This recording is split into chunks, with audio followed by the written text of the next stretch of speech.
may diabetes ka, sapat ba na umiwas lang sa matatamis? Ang totoo, hindi lang asukal ang nakakapagpataas ng blood sugar. Kapag kumakain tayo ng carbohydrates, hinahati-hati ito ng ating katawan at nagiging glucose. Ang glucose na umiikot sa ating dugo. Kaya hindi lang candy, cake o soft drinks ang nakakaapekto sa ating blood sugar. Pati kanin, tinapay, pasta, noodles, root crops, prutas, cereal, oats, at iba pang pagkain may carbohydrates ay nagiging glucose rin.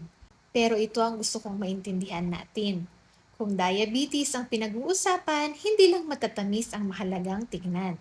Mas mahalagang maintindihan kung paano naapektuhan ng iba't ibang pagkain ng blood sugar. Ngayong alam na nating hindi lang matatamis ang nakakapagpataas ng blood sugar, ang susunod na tanong ng marami ay, kung ganun, mas okay ba ang brown rice, oats o wheat bread? Magandang tanong. Pero baka hindi pa iyan ang pinakamahalagang tanong. Ano ba muna ang dahilan kung bakit tumataas ang blood sugar?